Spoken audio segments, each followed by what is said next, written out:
My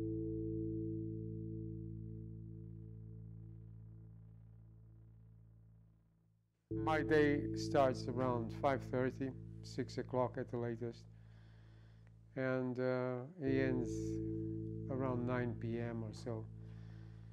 Um, that's it, rain or sunshine, the work has to be done. The animals don't have time off. I can't tell them today I don't feel well, so you're not going to get your food or your medication. It has to be done.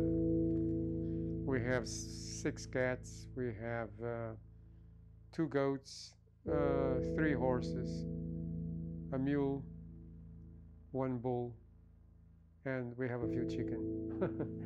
Chicken are here to keep us clean from ticks and so on. You see a dog starving or hurt, and you feel the animal's pain, and you have a drive to help him, as you will do normally. So that's how we started. We started with one animal that was abandoned in Rio, and nobody would touch him for a week. They were very frightened of him because he seemed to be aggressive. He was just very stressed. For a week, people watch him in the streets. Nobody will do anything. So that was our first rescue. And eventually calmed down, and his aggression went away. And he was a wonderful animal, very grateful, very loving. So that was really a fantastic experience. And you start with one, Then came the second, then the third, and so on. And so obviously, we want to help as many animals as possible.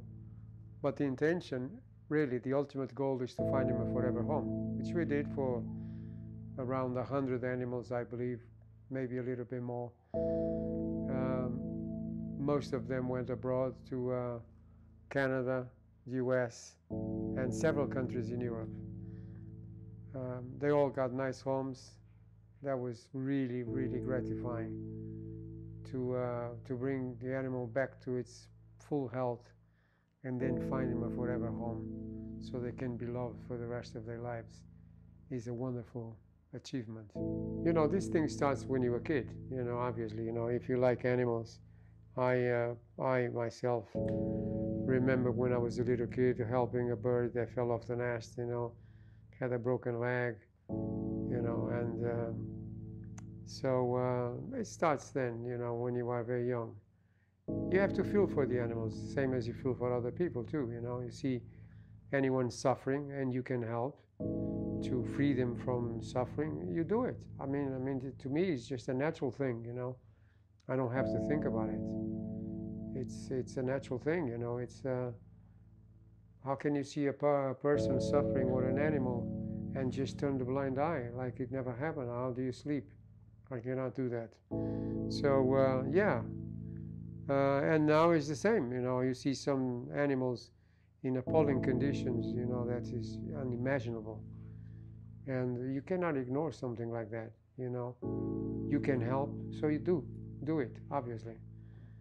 And that's about it, really. I mean, I never planned to be living a life like this. I didn't even want to live in Brazil, So, but here I am. I am living in Brazil, which I said that I will never do.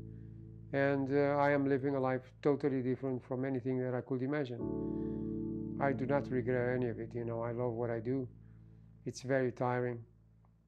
Mentally, it's very stressful because this whole thing costs a lot of money to maintain. And if you don't have enough funds to keep it going, you have to feed and medicate the animals. If you haven't got enough funds, that is the most stressful moment. To me, nothing stresses me more. I get physically tired, but that's not a problem. Next day I'm new again, and we'll just carry on. But the funds, yes, it's the main concern. It's very worrying.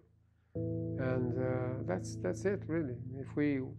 I'm quite happy if we can keep going, and we can continue caring for these animals, having enough funds just for that. That's all I want.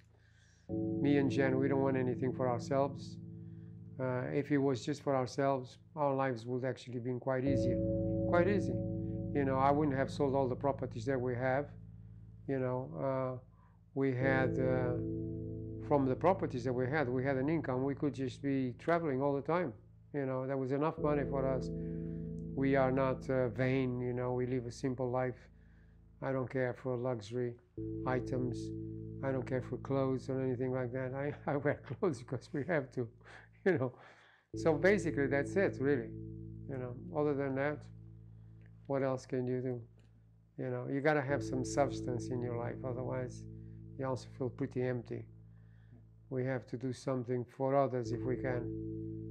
And that's the way I was brought up. And I always had feelings like this since I was a little kid. So, you know, nothing new. The only difference now is I'm not a kid anymore, I'm an old man. That's it, really. We're not going to live forever, and it's becoming more and more difficult because we're not getting any younger. So that is the most important thing, that our work doesn't end when we go. It has to continue, and I believe we will find the right people to carry on, and that's our main concern at the moment, or our main worry. But yeah, I believe we will, and our work will continue. I mean, we have already inspired other people, and even people that didn't think much of animals are now animal lovers, and they see animals in a different way. So that was another good step forward, and we'll see. You know, at the moment, you know, we can't worry too much about that. We gotta take it day by day, do the best we can every day, and hopefully everything will fall in place, and more people will carry on.